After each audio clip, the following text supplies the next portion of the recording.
Complete பண்ணியிருக்காங்க அப்படிங்கிற மாதிரி சொல்கிறாங்க.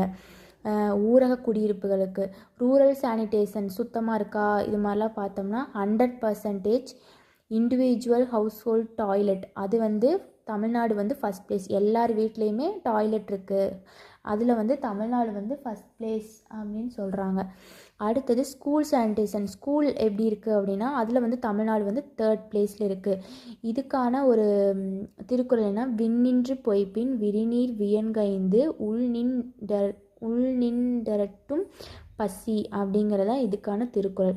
7th ஒன்ல தான் நம்மளோட தமிழ்நாடு வந்து ஃபஸ்ட் பிளேஸில் இருக்குது. Affordable and clean energy first phase. மின்சார வசதி இதில் வந்து 100% அனைத்து வீடுகள்லையுமே நம்மளுக்கு வந்து மின்சார வசதி வந்து கிடைக்கிது. இதில் வந்து தமிழ்நாடு வந்து ஃபஸ்ட் பிளேஸ். அதே மாதிரி எல்பிஜி என்பிஜி இதுலேயுமே வந்து நம்ம தமிழ்நாடு ஃபஸ்ட் பிளேஸ். இதுக்கான ஒரு குறள் என்னன்னா, நாடென்ப நாடா வளத்தன நாடல்ல நாட வளர்ந்தரு நாடு அப்படிங்கிறது. நம்ம நாடு வந்து எந்த நாட்டோட உதவியுமே நாடாமல் இருந்தால் அதுதான் நல்ல ஒரு வளர்ந்தர்ற நாடு அப்படின்னு சொல்கிறாங்க. அதுதான் இந்த இதுக்கான குறளுக்கான ஒரு எக்ஸ்ப்ளனேஷன்.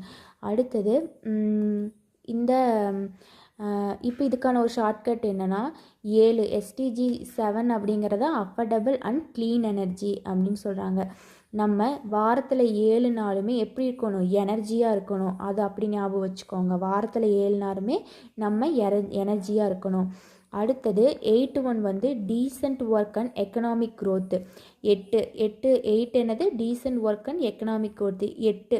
8னா நம்மளோட ஒர்க்கு எப்படி இருக்கணும், 8 மணி நேரம் டீசெண்டாக இருக்கணும். டீசென்ட் ஒர்க் எத்தனை மணி நேரம் இருக்கணும், 8 மணி நேரம் இருக்கணும். இதில் இந்த எக்கனாமிக் க்ரோத் ஆகிறதுக்கு என்னென்னு சொல்கிறாங்கன்னா, இதில் ஒரு ஸ்கீம் நம்ம சொல்ல, என்ன ஸ்கீமு, நான் புதல்வன் ஸ்கீம் சொல்லலாம். நீட்ஸ் அதாவது new entrepreneur cum enterprise development scheme, இதை வந்து சொல்லலாம். அடுத்தது இதுலேயும் வந்து நம்மளுக்கு அந்த 100 நாள் வேலை வரும். அப்புறம் PMEGP இந்த ஸ்கீம் சொல்லலாம். அடுத்தது வேலையின்மையோட விகிதம் வந்து எப்படி குறைஞ்சிருக்குதாமா, 7.2% 4.8% குறைஞ்சிருக்குது. இன்னொன்று ஏடிஎம் தேவை. நம்மளோட ஏடிஎம் தேவையில் வந்து தமிழ்நாடு வந்து 2nd பிளேஸில் இருக்குது. மோஸ்ட்டாக எல்லா இதுலேயுமே ஏடிஎம் இருக்குது எல்லா பக்கமே அப்படின்னு சொல்கிறாங்க. அதனால் 2nd பிளேஸில் இருக்குது. நம்ம ஏடிஎம் தேவையில் நம்மளோட தமிழ்நாடு 2nd பிளேஸில் இருக்குது.